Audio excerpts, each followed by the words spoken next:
What is up, everybody? I am so incredibly excited to bring this first ever episode of Manufacturing Transformed podcast to you.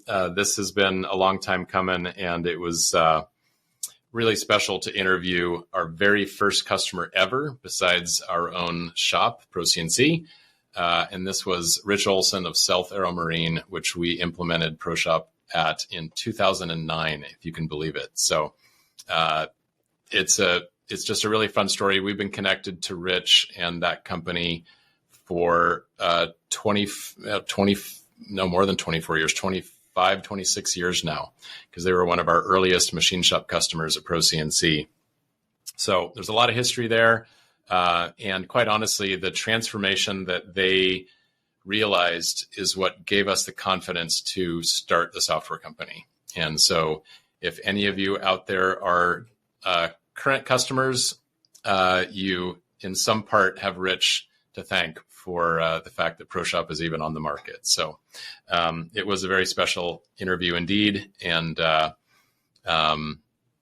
just a great, really kind of full circle moment for me. So thanks for digging into this one with us. And I know you're going to enjoy this conversation quite a bit with Rich. So let's get into it.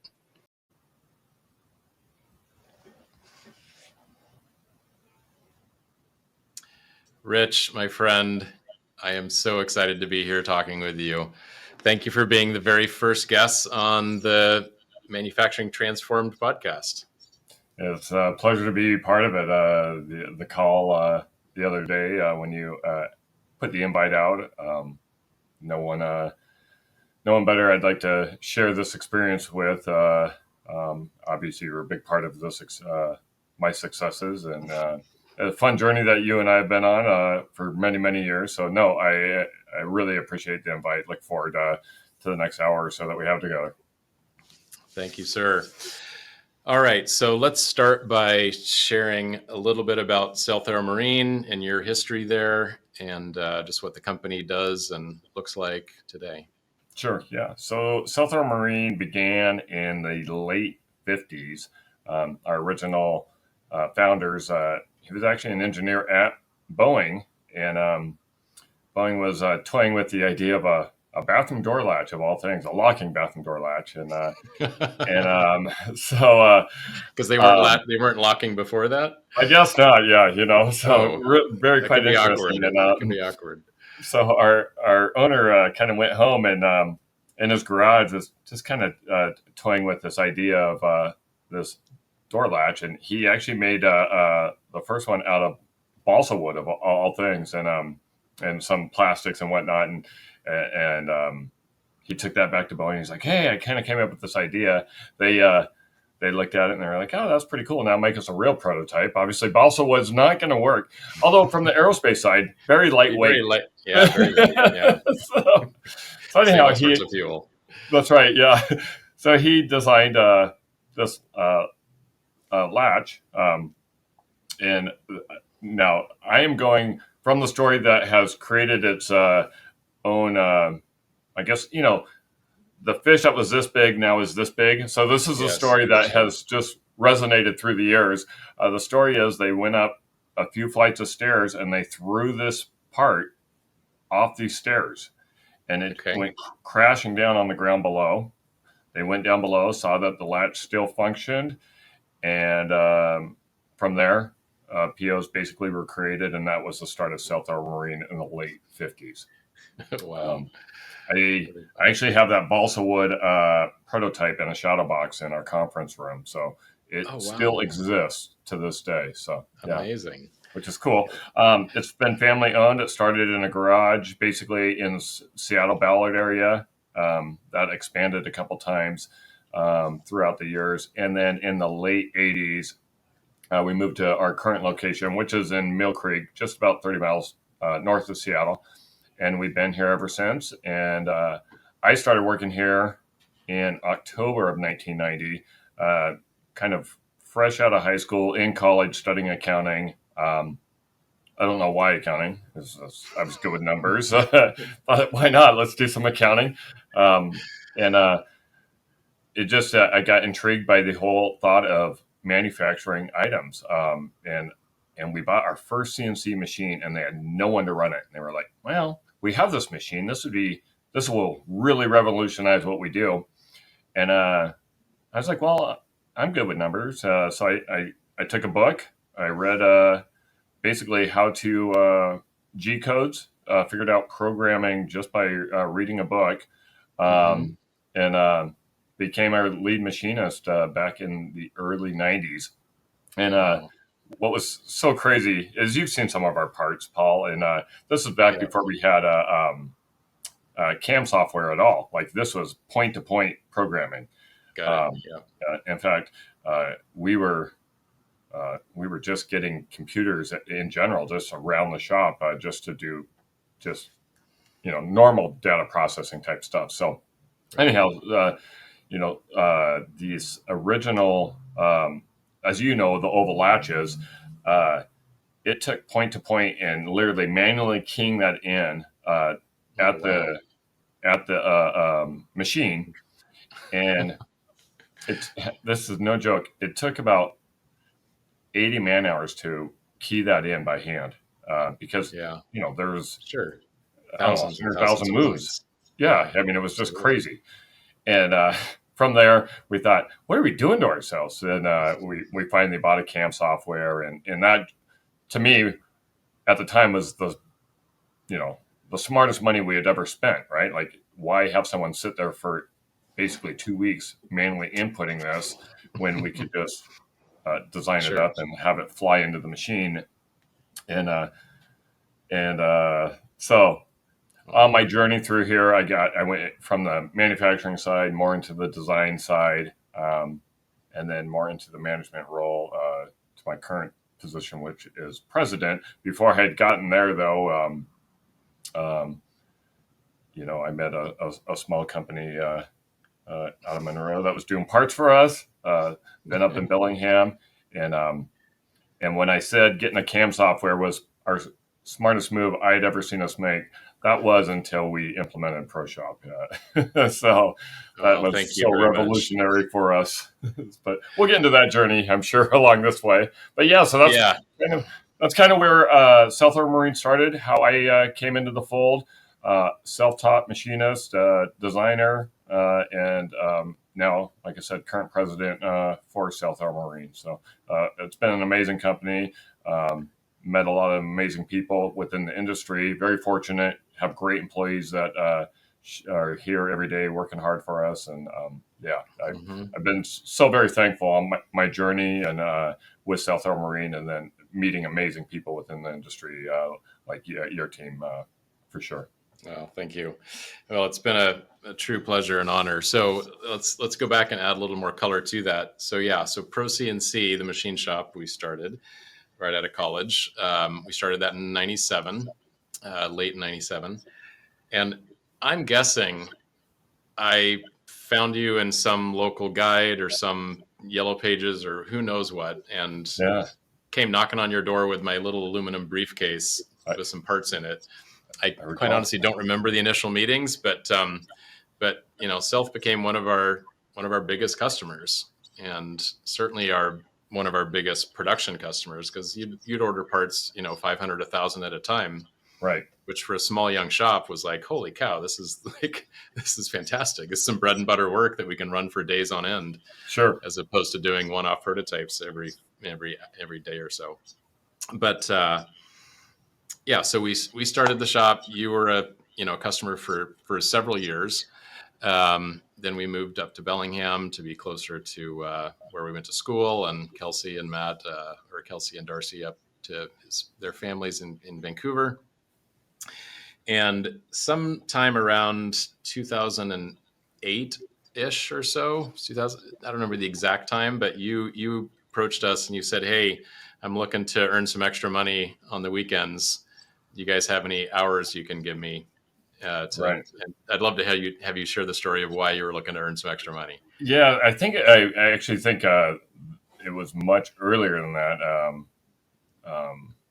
Okay, yeah. Could have I been. think it's more like 2003 when I came knocking on your door, and so I had this dream of I'd bought a house kind of in the Stanwood area and had a decent sized yard. And I'm a big sports fan, as you can see the stuff behind me. And Yes.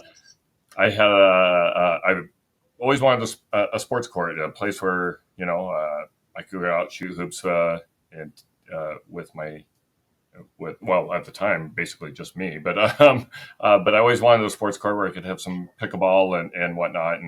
And my lovely wife is like, that sounds like a great idea, but you're going to have to figure out how to fund this, as we were just starting out in life. And so anyhow, yes, I came knocking on the door. I did print a picture of this is let's see if we can hold that up. That is the sports court that is a nice sports court.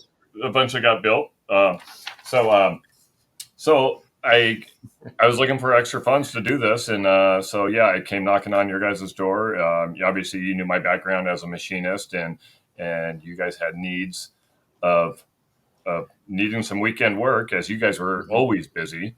And so that opened up the relationship for me to go up there on Fridays, Saturdays, and Sundays to earn a few dollars along the way, and eventually building my sports court.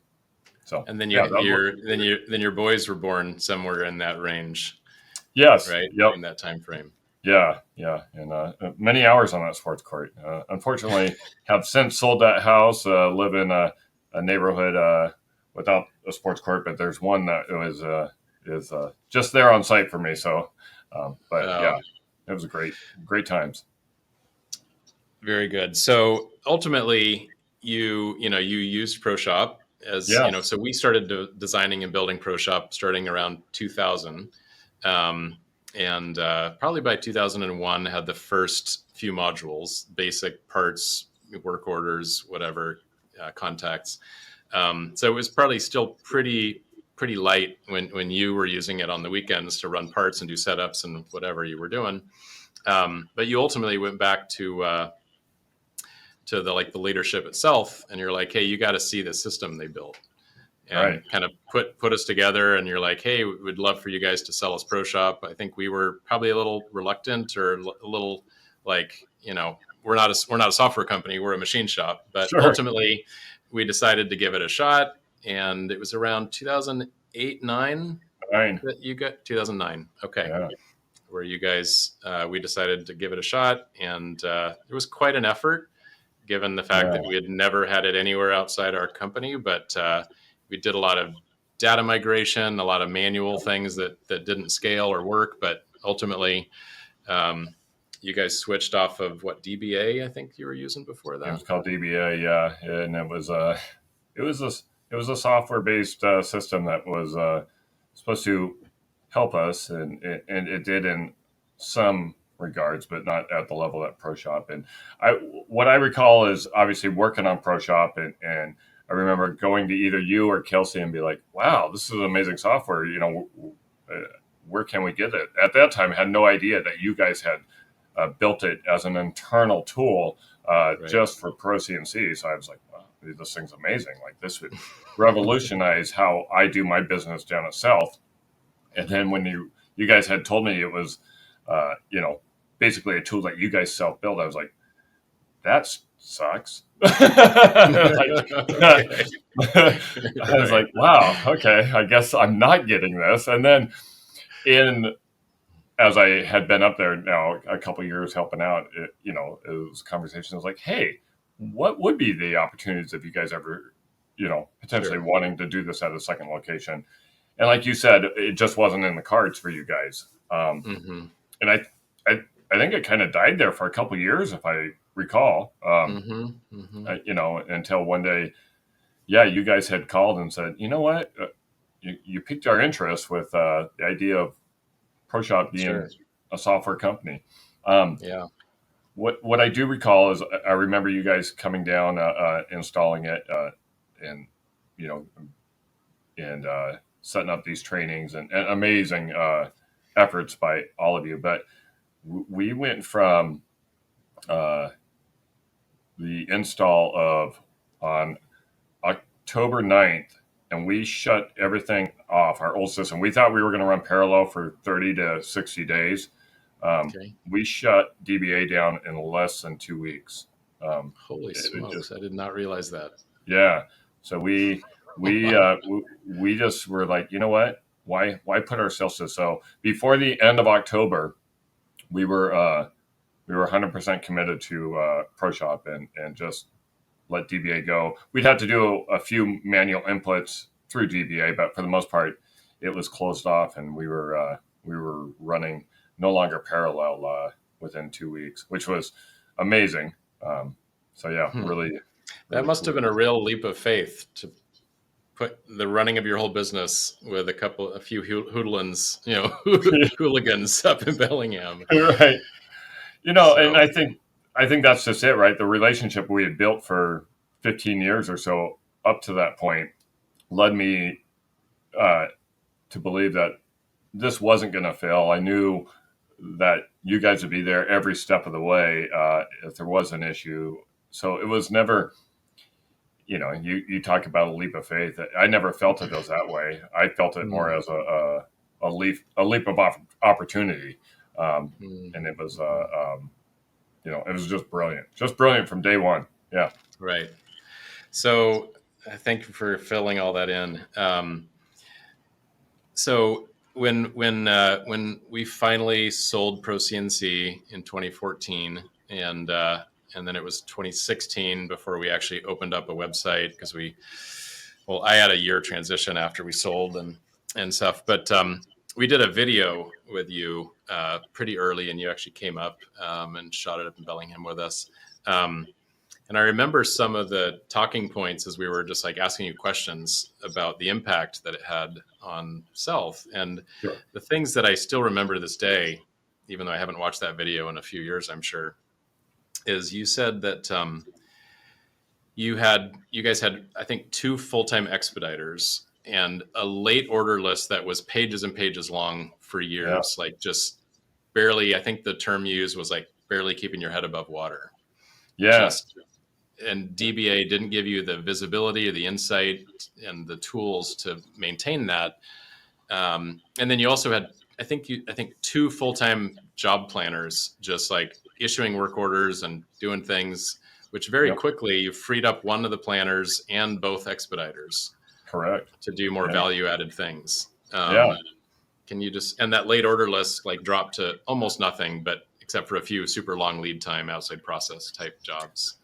So with DBA, you got it. You basically hit it perfectly. Is we would have these uh, morning meetings that would discuss, where we were at, what things we're going to be able to drop off the past due list, and then what things are going to now hit the past due list. And every morning it was like, well, we're going to be able to get these 3 off, and we're going to add these 3, unfortunately, or however many. It just felt like the list maintained at whatever number level. We were never able to tread beyond just kicking a few things off, adding a few things on, and we ran like this for a couple of years. We were growing because the 787 program was coming into development, and so Boeing at that time and the aerospace industry was seeing a boom. So POs were coming in pretty aggressively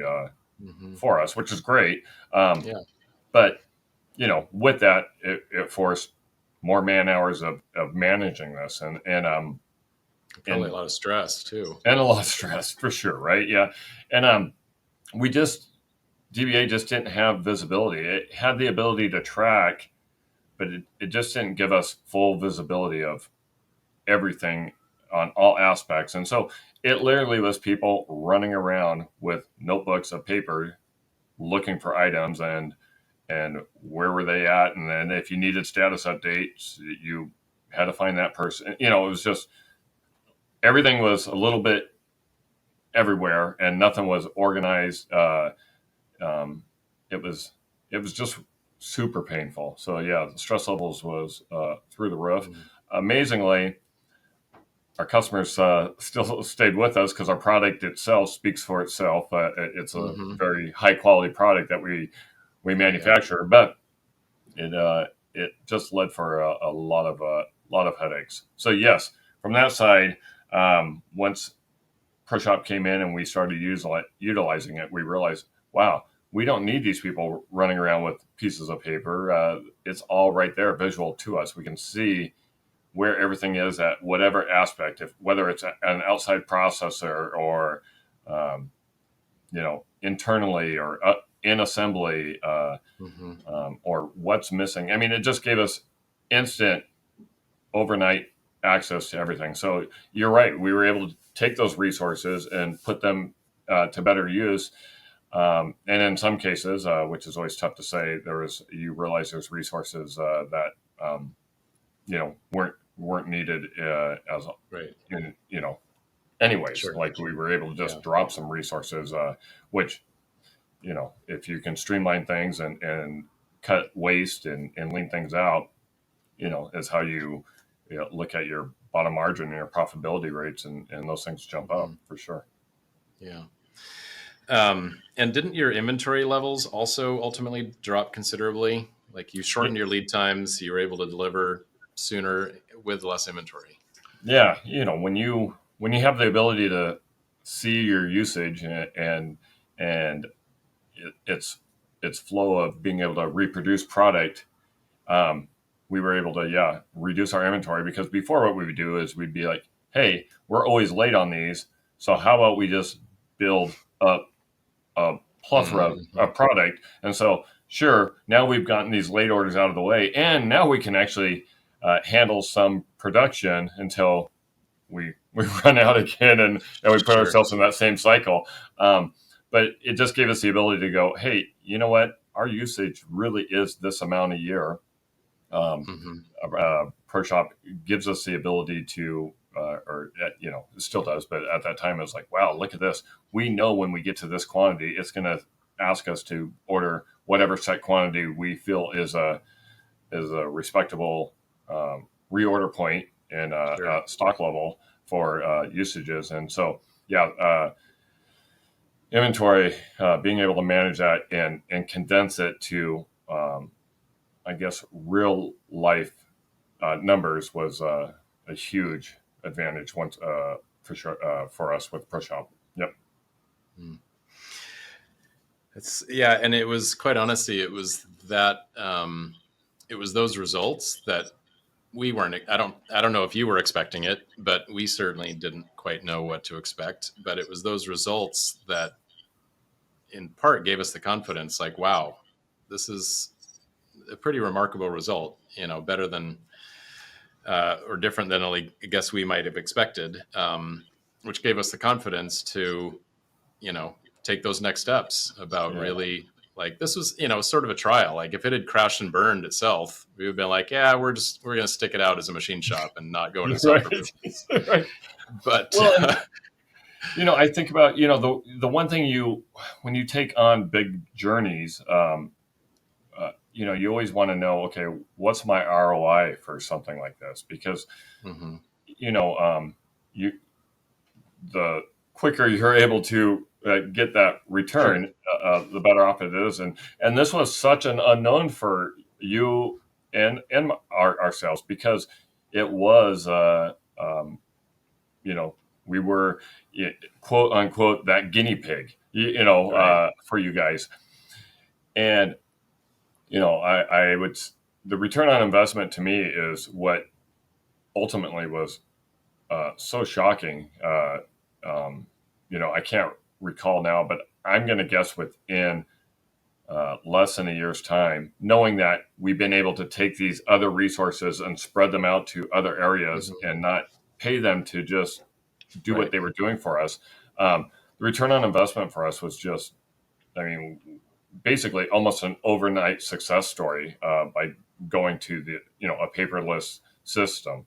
And and so that part was amazing. I think in the video, again, we shot in 2015, so 9 years ago or so. I think you'd said it was, just the labor and the meeting, the 1 hour daily meetings you'd stopped having as well. And inventory reductions was at least like 300% or something, but in that first year. But the real thing that stood out to me, and maybe you can recall this, is at the time you guys were about you had about 35 employees. I think you said doing about 8 million or so in revenue. And when that was from 2009 to 2015, you had like more than doubled to like 18 million in revenue. Correct.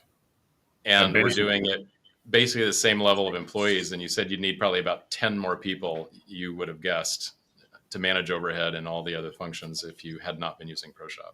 Yeah, no, you're absolutely right. Yeah, we were about 8 million in 2009. And yeah, I would imagine you're about right. We were 16 to 18 by 2016. And we basically took on that double growth with almost the same headcount, which is ridiculous and just ridiculous to think about. Now you guys do outsource a fair bit of your machining. You do all your assembly, and it's worth noting for people, everything that leaves out of your door is a fully assembled product of your own design, right? You're Correct. engineering them, you're buying machined parts, you're making your own machined parts, but it's all going into a mechanical assembly that you guys put together and then sell. Exactly.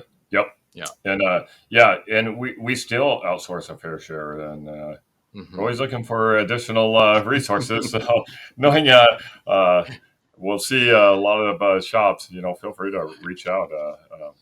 We'll love make sure your contact info is at the end of the show.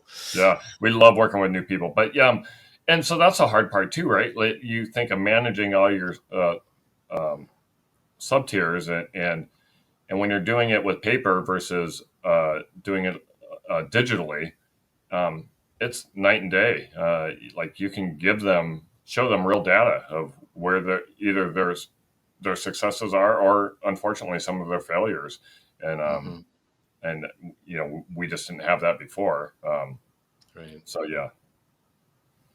And we talked about the expediters, and then the other notable thing that I remember just so clearly was that you had these two planners, and I think at the time you were guessing you were doing about 8,000 work orders per year, 8,000 deliveries, or I don't know, work orders, I guess, both built to inventory or ship orders. So each of those planners was doing about 4,000 orders each, and they were just barely keeping up with that pace. Right. But then one of them got freed up, and that same person that was left could handle both, not only the 8,000, but even a few years later, you guys were, still close to doubling. And I don't remember if you'd added another planner back in, but just doing vast quantities of planning and work orders. Yeah. So I think our biggest year is just over 14,000 work orders. And we were doing it with about 1.5 planners. We had someone that was kind of a floater between planning and purchasing for us. And so they would kind of help out in both departments. So, I mean, just a massive amount of, if you break that down, the one guy you would assume is doing 10,000 of them versus 4,000. Yeah. I mean, it's just a massive amount of parts. I remember it was Carlos, right? With his 4 monitors set up. Yeah, right. Yeah. Yeah. Carlos and Shane. Yeah. Carlos and Shane. That's right. So. Yeah. I remember visiting and taking a picture of, I had never seen someone using 4 monitors, but he's just master at that thing. Just went through those like crazy. And what was so funny, I'm not sure if you recall, but as COVID hit, the aerospace industry took obviously a massive hit. And so it gave us some opportunities to do some real cleanup that we just hadn't been able to do with just full production. And we had all these DBA work orders and notebooks that had just hung out because, being aerospace, we're required to keep records for I remember this. Yes. So long. And we were like, you know what? Let's finally scan these into the system. And so we had the extra resources here to be able to take on this task. And so they sat there and they scanned what we estimate to be about 3 million pages of data from DBA. Whoa. And but because we still have some product that is has a longevity that still were built in DBA, even though the usage is very minimal, we still have to have those records on hand. It was like, so anyhow, we put all that in, and when we shredded all this paper after we got it in digitally, and I forget the number, but it was like it was like 3 tons of paper that got shredded. I mean, it was just a ridiculous amount, and it had filled up basically our whole our shipping and receiving bay of just these boxes of DBA work orders, and it's like, wow, this is incredible. Like, this is how we used to manage our systems. Right. So, and you've freed up a bunch of floor space to put more assembly in or more offices or something. Yeah. Well, we were growing, and exactly that's it. So we had this warehouse kind of upstairs, and we were like, we need to start utilizing the space. We're getting just so busy with growth in the aerospace. So we took over that space and turned it into an amazing assembly area for people. Unfortunately, as soon as we got done, not but 2 months later is when COVID hit, and we were like, oof, we don't really need the space. But that's the way it goes. It is now humming pretty aggressively for us. So I'm really glad we did it. So yeah, but it's just it's been quite this cycle. So speaking of COVID, what did you guys do in terms of any office type overhead positions that could have been done from home? Did you guys do planning and purchasing and things like that from home, or were you still sending people into the shop? So what we had did is we allowed a few people that literally had no reason to come in because, I guess everyone has a reason, but their jobs could 100% be functioned remotely. We allowed them to go remotely for a decent amount of time, and it was really quite seamless. Like, here's a laptop, log in and do your job. I mean, it's the fact that people didn't have to be here. Really, all we needed was manufacturing people and inspection inside the plant for the most part. Us higher and management people, we would come in just because we wanted to have a face. Of course. Here, we have since have brought everyone back in. As great as remote is, and it's just always nice to see a face and speak, face to face and stuff. So we are 100% back in office, but being able to go remotely, no way we could have done that with DBA. I mean, just no way. Because everything was paper. Everything was paper. Yeah. And I'm not good at folding paper airplanes to get them to go 6 miles to someone's house. So I'm curious what it was like on the shop floor to, because people, especially machinists and people that are used to doing things a certain way, they have a real fear of change sometimes. For sure. So what was it like to ask your team to get rid of paper, stop doing things the way they used to do it? What was that transition like? That's a great question, Paul. Yeah. And even us as managers, we were, you're very apprehensive to change because, as tough as things were, we were still a successful business.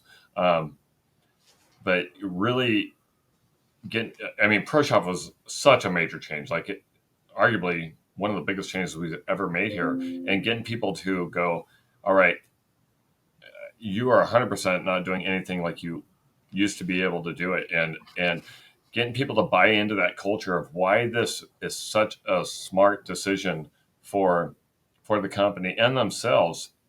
It was a challenge. We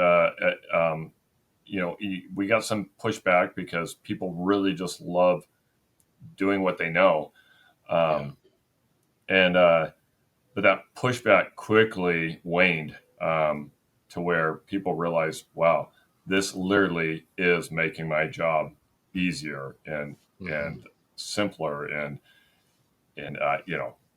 we still have many employees that were here pre-ProShop. And if I was to go to each and every single one of them, there's no way any of them wouldn't say that they'd want to go back. I mean, So Sure. it was actually less challenging than I had anticipated. I expected a lot more pushback, but ProShop just made everything so easy for everyone that it turned out that it was just easier than I had anticipated. Even though it still had those set of challenges. Sure. Yeah. Did you have any employees that refused to participate and had you let go? No, thank goodness. Oh well. Okay. It was discussed that here's what we are doing, and we would love everyone to get on board with us, and for the reasons that we had stated. Okay. And if for whatever reason you aren't able to, and we fully respect that, we will have to look at moving on. But it was such a clean transition for the most part, that everyone just bought in eventually. Sure, maybe it took a few weeks, and it came with some stresses, right? Like when you go from a paper system to a paperless, and all the data entry that has to be done. We had routings before that were set up, but now you're basically starting over, with everything that ProShop has, and with the pictures and the language and work holding and tooling and just really setting things up. It was a long, stressful process for 3-4 months for a few of us that were having to put this stuff in, but that repeat order was seamless, and that's where it really people understood buying into it. Is a repeat orders just went so seamless compared to our old way. Sure. So I imagine that old way included paper inspection forms. It did. Little in-process sheets or first Yep. articles. For sure. How did doing inspection digitally change your quality for scrap rate or anything? Yeah. Like that? So scrap rate was it came down. We were fairly small because we're such a repeating type of work, anyways. So we never had a huge scrap rate. But the fact that if your setup used to take 3 parts to get through, as long as you had clean written instructions, now you're getting that down to 1 part. And so it's not necessarily the scrap rate; it's the time of processing those other couple pieces is there. Right. And then the other side of it is now we can do in-process checks where we didn't have that. We had in-process checks, but not very verifiable when they're written down. Sure. The fact that they're visual, and you have basically graphing involved in those in-process checks, it makes it so easy to where basically it's stock to stock with a lot of our machining. It's like, hey, right. The numbers check out, just move it. Sure. And I imagine that since you outsource a lot of machining work, you have vendors sending in their parts, and were you doing the same kind of receiving inspection right in ProShop as well, as opposed to recording that on paper? Correct. Yep. Yeah. And so yeah, and from that side, things have gotten cleaner. And if you're if you have good performing suppliers, you can even get to where you can import their data basically simply, and right. And even take some of their stuff dock to stock as well, which that's huge. And we just the trust and verify with DBA, we just wouldn't be able to do it. Sure. Yeah. Well, I know, speaking about that, and you just triggered my memory. After we, implemented with Sealth, our second customer was another shop that did work for you. Yeah. that I think wasn't performing as well on delivery and paperwork and various other things. And you were like, hey, would you guys go sell it to them? Right. Because we want them to be a better performing supplier to us.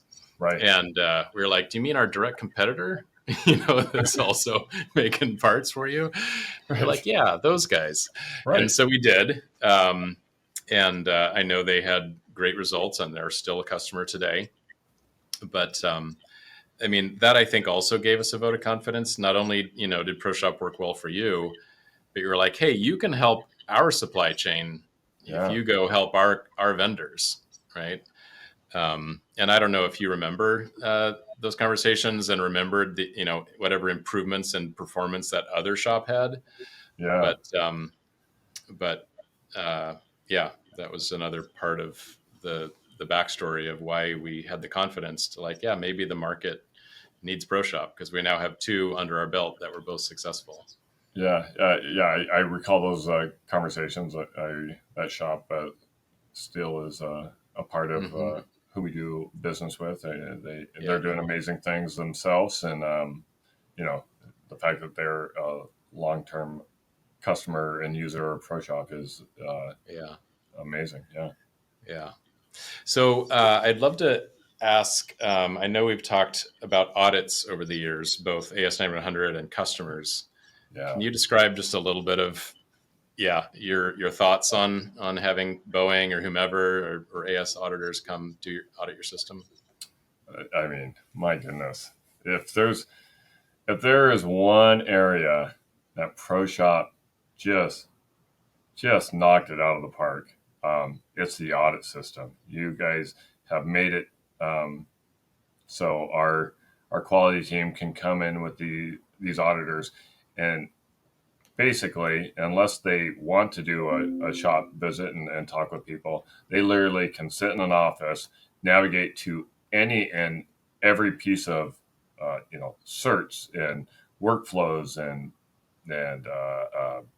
tasks, training, um, are the QPs. It's just all right there, and it's not that yes, we're able to do this. It's the response we get from the auditors when they see us being able to do this, and they go, "Wow, we go to so many shops, and we don't know if we've ever seen a more robust, thorough auditing system than what ProShop provides." And it's for those that are struggle in that area, it's overnight just jaw dropping what you're able to get done from the auditing standpoint. And countless people have come in, Paul, and have done audits, whether it's been Bombardier or Boeing or AES audits or whomever, and everyone just 100% blown away. And they're so easy. They're just so easy to perform now. Sure. Yeah. Sure. I love it. Yeah. Knowing that, taking something that used to take probably, days or weeks of prep time and then a Right. whole bunch of stress to actually perform and make that so seamless and easy. Is it the case that your prep time has dropped considerably? Oh, without question. Yeah. And stress, right? Like no one likes an audit. Like, I mean, your employees are uptight.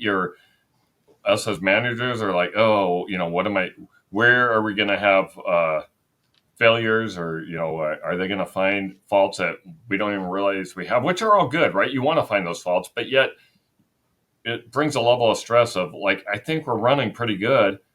And, Mm-hmm. and then you realize, oh, I've got all these deficiencies that we didn't Sure. see.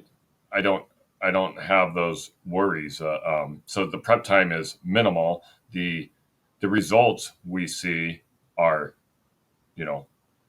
minimal. So the impact it has on us from us just being able to continue to work as we do is immense, right? Like let us continue to do what we do great at and not worry about it. And sure, if you find a small hole or something that needs to get cleaned up, it's not anything that's over the top, uh, I guess, company wide changes. It's usually just a couple minimal things, and maybe someone missed something along the way. We're still humans, and Sure. ProShop, like anything, it's data in, data out. You still got to make sure you do your perform those tasks correctly. But yeah, so it's been great, amazing. I want to ask about the change, obviously, for those for management and those that were kind of on the front lines of trying to deal with those that late orders all the time. I'm guessing the stress level just came down considerably. Did it affect just the general culture of the company and you personally and just sort Yeah. of those that whose necks are on the line for the performance of the company all the time? Yeah. So, I mean, every job has stresses even to this day. Sealth Aero Marine has stresses, right? But the battles that we are fighting now are way different. I guess pre-ProShop. So it was.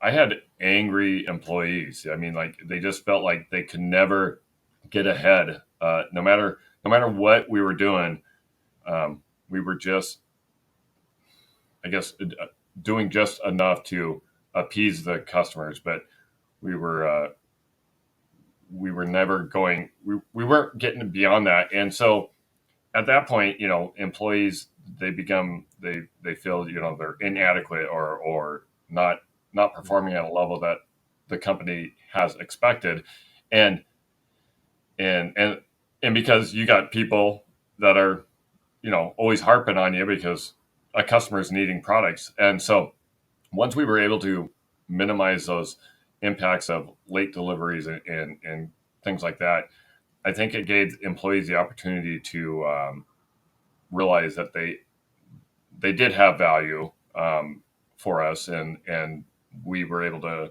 maybe put in place, more of a morale type of systems for our employees because we're not taking those efforts just to help meet customer demands. And so, without question, stress levels for many of us dropped significantly within a few months after having ProShop running within the organization.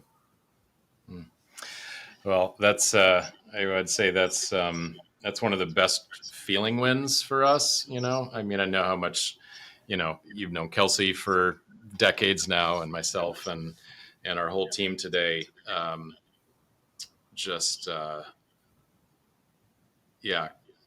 It feels really good when it's like the personal impact, not just the business impact, but Sure. when that's so positive. I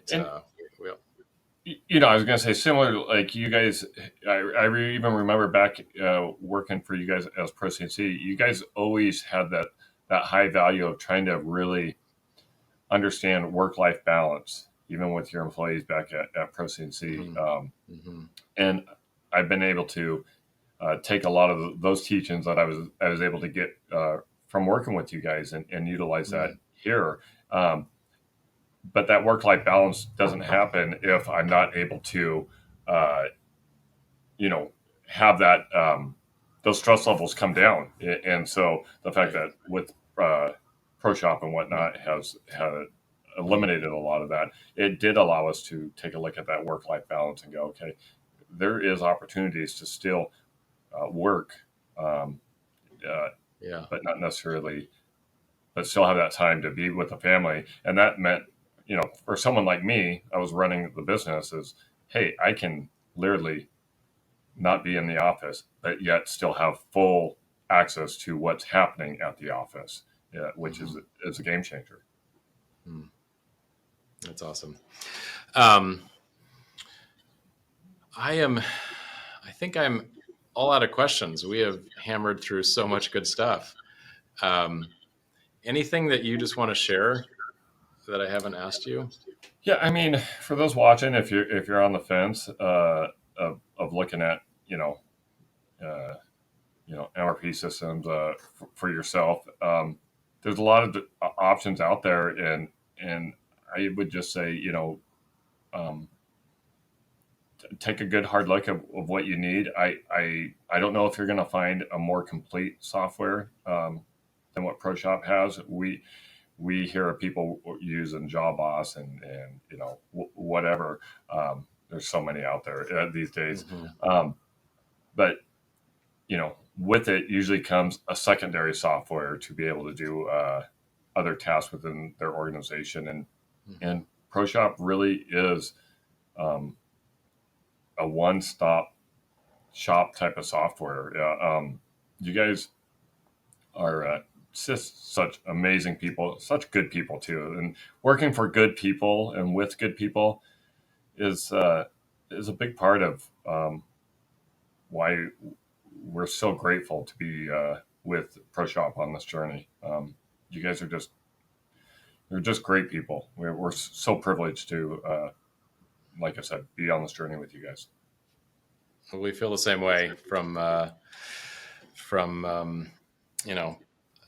boys and girls clubs, things that, you've been a part of for years, and going to sports events that you've invited us to. And just, it's been a very fun relationship outside of the business side of it, which, sure. Thank you so much for that. The name of this podcast, which we went back and forth with dozens and dozens of different names, we ended up with Manufacturing Transformed. How, in sort of a nutshell, how would you say ProShop has transformed Self?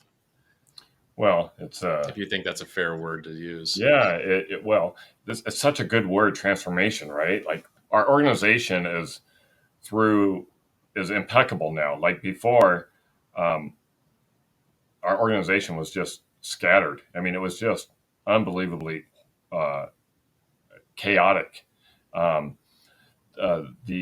teams that I have are bought in. They're invested in ProShop. They're invested in succeeding and having Sealth be a really strong company in the aerospace industry. And I'm not saying that wasn't always the goal. I just don't know that we had gotten ourselves there before ProShop to where I feel that we are there or closer to striving to that. And that's I would say that's kind of one of the biggest transformations is we really are an industry leader in what we do. And a lot of that has to do with the fact because we're able to really see and understand what we do well. And that's a big part of ProShop. Awesome. Appreciate that, Rich. Well, I can't thank you enough for this last hour and for the last, 24 years, being part of our journey, just from the earliest days of making parts to everything else we've been through since. You've definitely been a major part of the growth story of ProShop, and I'm forever grateful for that. Well, as are we, and luckily it doesn't end here. We're it doesn't. Still in the early steps of this. Yeah. Awesome, Rich. Well, thank you so much for your time today. I really appreciate it. And I know there's a lot of folks will be really interested to hear this because, the name Self has been thrown out all sorts of places in various times. And hearing the real backstory is going to be really interesting to a lot of folks. So thanks for sharing it with me. Absolutely. Cheers to you and the team. And we'll catch up here soon, Paul. Thanks, Rich. Bye. Okay. Bye. Oh my gosh, that was a fun conversation. Holy smokes. I just love that guy so much. He's just been such an incredible partner, advocate, friend of ours for so long. So I am going to get Kelsey on the line here and debrief and kind of bask in this conversation that I just had with Rich. So let's get Kelsey on the phone here.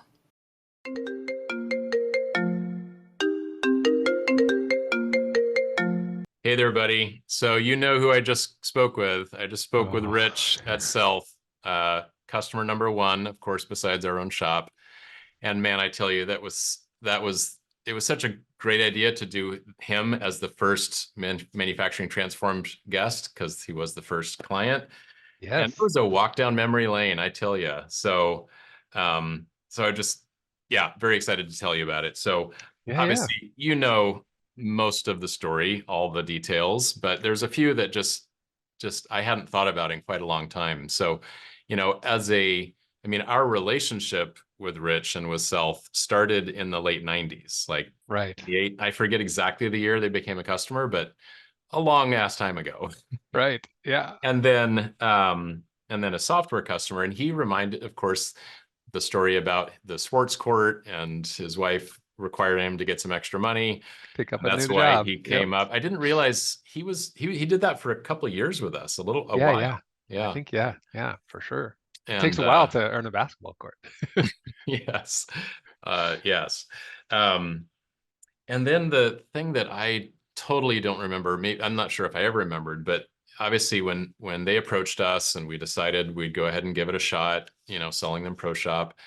And then you and Matt did just crazy amounts of work trying to understand their database and figure out where the Right. fields are Yeah. going to Full map to. database migration. Yeah. Yeah. So there was, undoubtedly a lot of back end work that you guys did. But then once they went live, 3 weeks later, they turned off DBA. I did Wow. not Really? remember that. 3 weeks. Wow. Yeah. Yeah. I did not remember that And either. they'd had it That's for 20 awesome. years or what, right? Just Yeah. Oh, yeah. so, Yeah. Wow. um, I had forgotten that it was 3 weeks, but that is really impressive. I mean, they do a ton of work orders.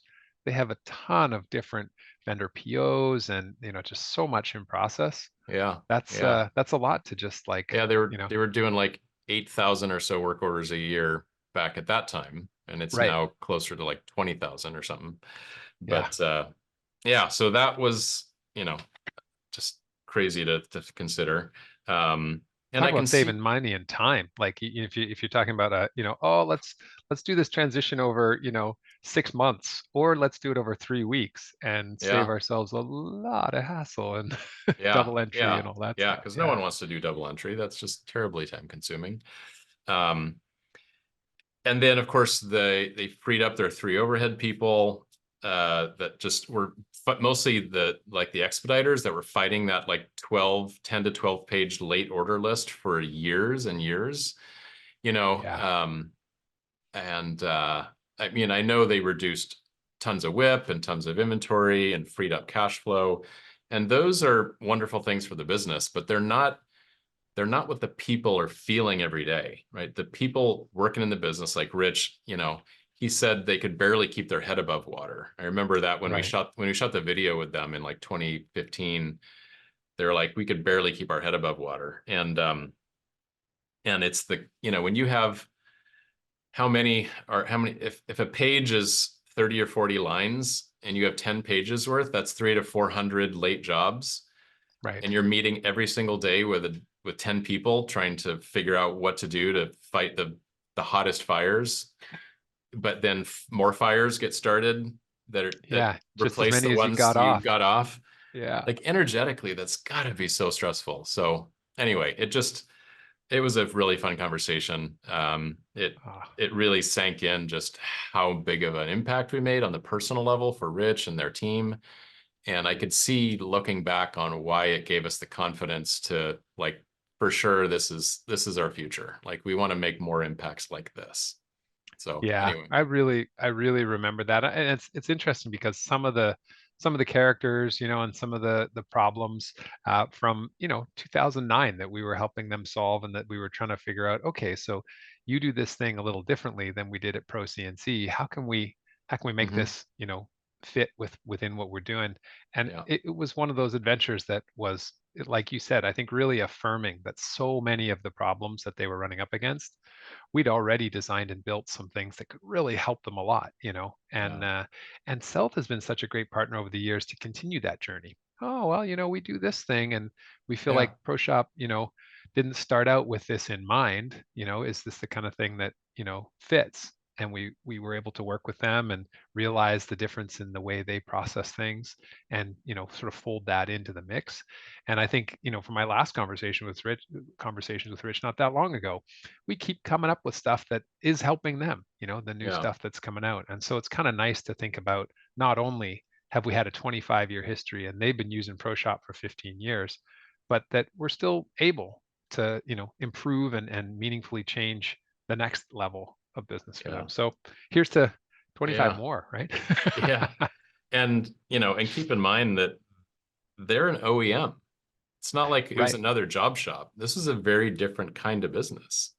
Yeah, they did some internal machining. That was like the common element, but they design their own products, make or outsource it, and then bring everything in, assemble it, and deliver OEM agreements to all their tier one, aerospace or airplane manufacturers. So and huge parts lists too. That was the other thing I thought was really interesting is, of those, OEMs, sometimes OEMs have a limited product set, right? It's like, oh yeah, we've got, they have so many part 150 numbers, SKUs, so but they many have thousands. Yeah, so many thousands of part numbers, finished goods assembly part numbers, and all the subcomponents that fit into it.